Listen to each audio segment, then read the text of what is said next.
What if I told you there's a pencil that doesn't just draw pictures, it changes reality itself? But before you start thinking about sketching your dream mansion or the world's largest pizza, you need to know the truth, because the same pencil that can build your dreams can also destroy them. This is the story of the magic pencil. A story about power, choices, and the courage to do what's right, even when no one is watching.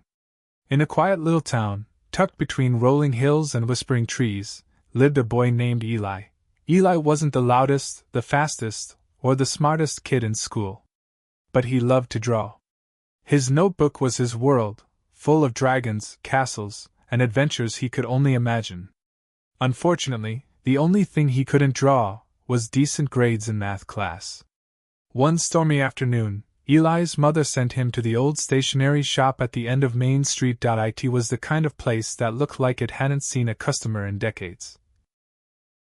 Shelves heavy with dust, and a bell on the door that jingled like it was tired of ringing.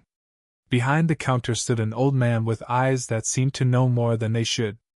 Without a word, he slid a pencil across the counter. It wasn't new, the wood was worn smooth, and the tip glowed faintly, like it had been dipped in starlight. "Be careful what you draw, boy, it may just come true." Eli didn't believe him, until that night. He sat at his desk, the rain tapping at the window. Just for fun, he drew a steaming cup of hot chocolate. And right there, in front of him, the cup appeared. Warm, real, and delicious. Which, honestly, is the only time homework ever came with marshmallows. Over the next few days, Eli's drawings became bolder: new sneakers, a bicycle, even a stack of video games. Each time, the magic pencil delivered, but soon. Eli wondered, if I can draw things, can I change things? That question became dangerous when he overheard two older kids planning to vandalize the town's library, the one place Eli loved more than anywhere else. So, he took out the pencil and drew a massive fence around the library. By morning, it was there. The town was shocked. No one knew where it came from, but everyone agreed the library was safe. Eli felt powerful, maybe too powerful. One evening, frustrated after a bad day, Eli sketched something without thinking: a huge storm cloud over the house of a boy who had been teasing him. The next day, a real storm flooded that boy's street. And that's when Eli realized the pencil didn't care if his intentions were good or bad. It only obeyed his hand. Now, the question wasn't what he could draw, but whether he should draw at all.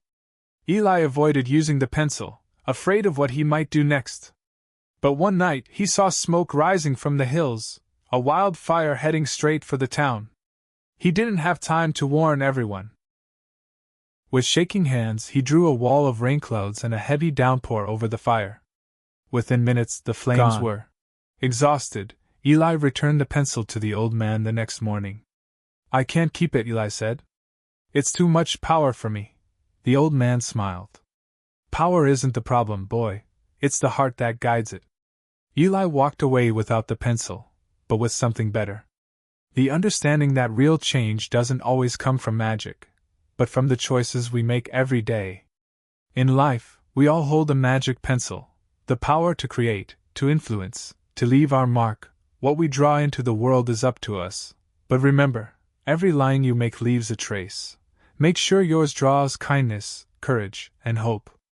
If this story of the magic pencil inspired you, you'll love what's next. Click on the video right here. History Morals for Life.